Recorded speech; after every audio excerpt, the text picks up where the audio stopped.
Everyone, how are you to all? I hope so you are doing well. बहुत ही important video है SST की। मैंने 6 class की एसएसटी पूरी पढ़ाई है। ठीक है, एसएसटी में हिस्ट्री जो सब्जेक्ट है वो पूरा पढ़ा दिया है, और एसएसटी में ही जो आपका ज्योग्राफी चैप्टर है वो भी पूरा पढ़ा चुकी हूँ। मैंने प्लेलिस्ट बना दी है 2026 की, वो वीडियो देख सकते हैं। लेकिन अब मैं जो 7th क्लास की बुक्स पढ़ा रही हूँ, ज्योग्राफी की, क्लास 7th की ज्योग्राफी की, वो शॉर्ट नोट्स में पढ़ा रही हूँ। खुद के शॉर्ट नोट्स है, ये मैंने बनाए हैं। इसमें से कुछ मिसप्रिंट हो सकता है, उसके लिए सॉरी। लेकिन यहाँ पे जो डिटेल नोट्स दे रखे हैं वहाँ नहीं पढ़ाऊंगी, क्योंकि उसमें मेन चीज़ ही पढ़ाना बहुत ज़रूरी है। डिटेल में उसमें बहुत कहानियाँ दे रखी है जो हमें रेलिवेंट नहीं लगती। जो मेन है वो पढ़ना है। ठीक है, आज का टॉपिक फर्स्ट चैप्टर है। मैं जल्दी 1 या 2 वीडियो डेली लेके आऊँगी। शॉर्ट वीडियो में आपको एसएसटी ख़त्म करवा दूँगी। ज्योग्राफी जो बहुत इंपॉर्टेंट है, ठीक है, 7th class and 8th class की। उसके बाद हिस्ट्री भी हम ऐसे ही करेंगे शॉर्ट नोट्स में, क्योंकि आपके लिए शॉर्ट नोट्स में समझना जरूरी है। उसके बाद प्रैक्टिस क्वेश्चन कीजिए, आपके लिए बहुत है। अगर आप स्मार्ट तरीके से तैयारी करोगे तो आप एग्ज़ाम क्रैक कर सकते हैं अच्छे मार्क्स से। अगर स्मार्ट तरीके से तैयारी नहीं करोगे, एमसीक्यू नहीं करोगे, पीवीएस के पेपर नहीं करोगे, तो आपको दिक्कत हो सकती है।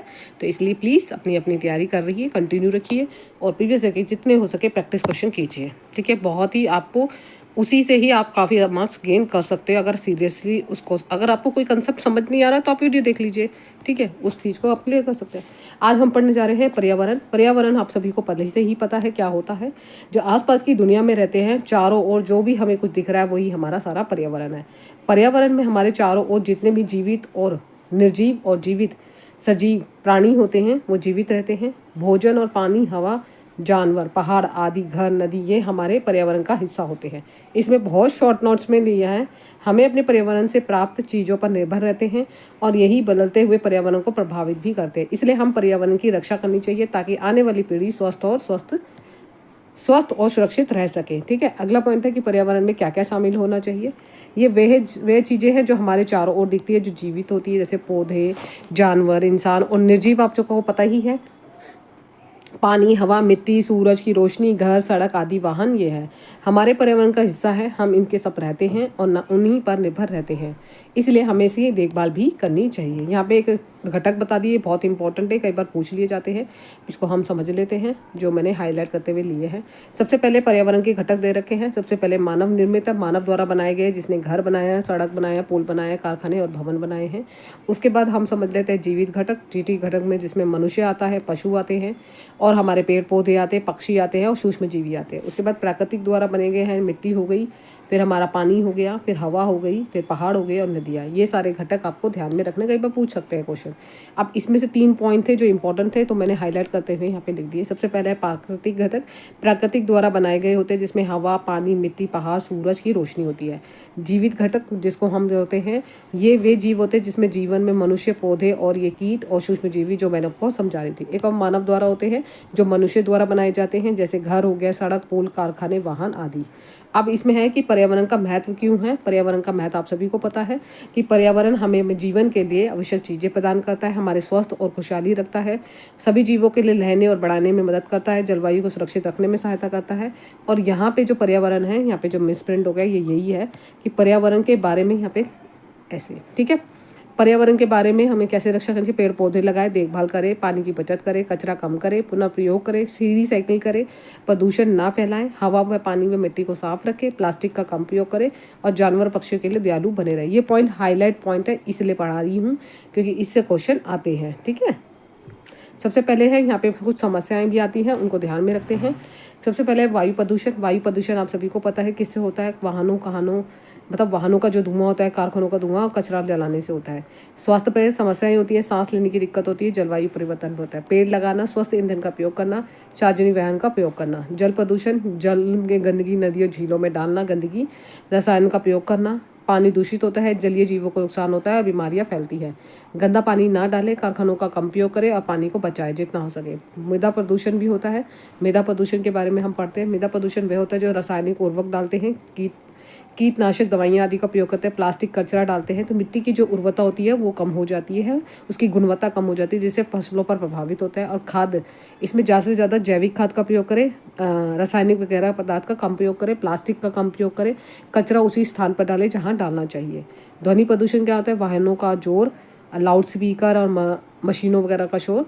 कान संबंधी समस्याओं से तनाव और नींद में बाधा होती है। शोर कम करना चाहिए, हॉर्न कम बजाना चाहिए, मशीनों का नियमित रूप से जांच करना चाहिए।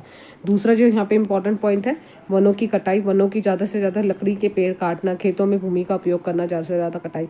तो वन्य जीवों का आवास के नष्ट करना। प्रभाव क्या पड़ता है, जलवायु परिवर्तन होता है, मिट्टी का कटाव। पेड़ ना काटे, अधिक से अधिक पेड़ लगाए, वनों की रक्षा करें।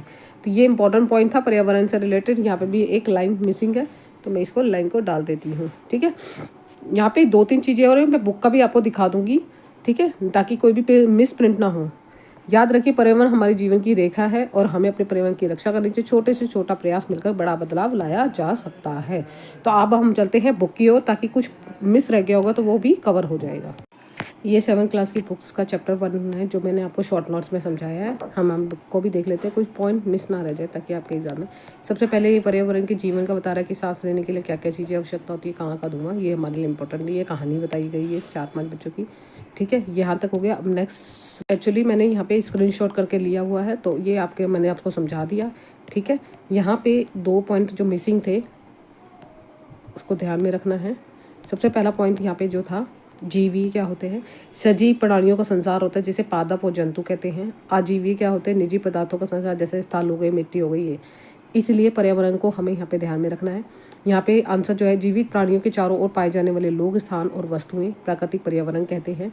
प्राकृतिक पर्यावरण मानव निर्मित मिश्रण होता है। इन दोनों की पृथ्वी पर जाने वाले जीवीय और अजीवीय दोनों पद्धतियों में शामिल होते हैं।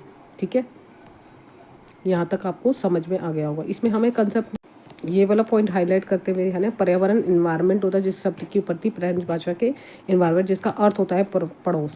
इसके बाद यहाँ पे लिखा हुआ है कि भूमि, जल और वायु, पेड़ पौधे और जीव जंतु मिलकर प्राकृतिक पर्यावरण बनाते हैं, जिसमें स्थल मंडल, जल मंडल, वायुमंडल जैसे जीव आते हैं। इस तथ्यों को जानकारी देने के लिए, जो सबसे नीचे का जो भाग होता है जिसको हम कहते हैं भूपट्टी, पृथ्वी की ठोस पर्वत, और ऊपरी भाग होता है जिसको हम स्थल मंडल कहते हैं। तो इसको ध्यान में रखना है। मैंने स्थल मंडल आपको बता दिया कि स्थल मंडल होता क्या है, ये रहा पॉइंट। यह चट्टानों, खनिज पदार्थों से ज़्यादा मिट्टी की परती पतलों से ढका होता है। ये पहाड़, पेड़ों और आदि घाटी जैसे स्थलाकृतियों वाले विषम धरातल पर होता है। स्थल कृतियाँ महाद्वीपों के अलावा महासागर की सतह पर भी स्थल आकृतियाँ पाई जाती हैं। स्थल मंडल वह क्षेत्र है जहाँ वन, कृषि और वनस्पति की भूमि चारने के लिए घास स्थल प्रदान करते हैं, खनिज संपदा का एक स्रोत माना जाता है। ठीक है, ये पर्यावरण के बारे में बता दिया। यहाँ पे जो फिर उसके बाद हम पढ़ेंगे जलमंडल। जलमंडल आपने पढ़ा हुआ, जल का बहुत बड़ा क्षेत्र, जहाँ पे ये क्वेश्चन आया हुआ है प्रीवियस ईयर में। नदी, झील, समुद्र आदि के विश्लेषण से मिलकर बनता है। यह सभी प्राणियों के लिए आवश्यक है। पृथ्वी के चारों ओर पहली हुई वायु की पतली परत होती है, इसको वायुमंडल कहा जाता है। पृथ्वी के गुरुत्वाकर्षण, ये लाइन भी बहुत इंपॉर्टेंट है, बहुत बार आई हुई है। पृथ्वी के गुरुत्वाकर्षण बल से चारों ओर पृथ्वी को, वायुमंडल को थामे रखता है। सूरज की झुलसती हुई किरणें, झुलसती वाली गर्मी और हानिकारक किरणें से हमारी रक्षा करता है। बहुत इंपॉर्टेंट है, ट्रिपल स्टार लगा लीजिए, यहाँ से क्वेश्चन आते हैं। मैं वही टॉपिक का बता रही हूँ जो क्वेश्चन आते हैं। उसके बाद आता है ये परितंत्र। ये परितंत्र से रिलेटेड क्वेश्चन है। हम जैवमंडल भी पढ़ लेते हैं। यहाँ पे मैंने वहाँ पे पढ़ा था कि कई गैस और धूल कणों और वाष्प उत्पन्न रहते हैं जो वायुमंडल में परिवर्तन होने में, मौसम और जलवायु में परिवर्तन है। ये भी इंपॉर्टेंट हाईलाइट है। पादप और जीव जंतु मिलकर जीव या जैव मंडल, ये सजीव निर्माण करते हैं जो पृथ्वी के संकीर्ण यानी छोटे से क्षेत्रफल में स्थान, जल और वायु मिलकर संभव होते हैं। परितंत्र क्या है? परितंत्र वह तंत्र है जिसमें समस्त जीवधारी आपस में एक दूसरे के साथ पर्यावरण के भौतिक और रासायनिक के साथ परस्पर क्रिया करते हैं, जिसमें वे निवास करते हैं कि ये ऊर्जा पदार्थ के स्थानांतरण यानी कि एक जगह से दूसरी जगह पर चीज़ों का बदलना, यही परितंत्र कहलाता है। वो किसी भी रूप में हो सकता है।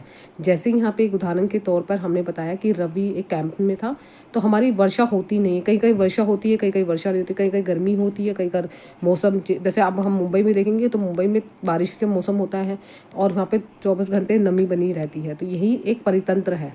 ठीक है, यहाँ पे एक पॉइंट और हाईलाइट करते हुए बता देती हूँ। यहाँ पे 5 जून को विश्व पर्यावरण दिवस मनाया जाता है। कई बार यह क्वेश्चन भी पूछ लिया जाता है। इसके बाद यहाँ पे छोटा सा एक टॉपिक है, वही सभी जीव जंतु या पर्यावरण जो मानव अपने आसपास के पर्यावरण पर आश्रित होते हैं, यानी कि एक पेड़ पौधे दूसरे पे, जीव जंतु दूसरे पे, एक दूसरे पे आश्रित होते हैं। जीवधारी आपस में आसपास के पर्यावरण के बीच में संबंध बनाते हैं, उसी परितंत्र का निर्माण होता है। वही चीज़ मैं आपको बता रही थी। अधिक वर्षा वाले देश, घास ताल, पर्वत, झील आदि, महासागर, छोटे छोटे ताल ही एक परिवर्तन हो सकते हैं।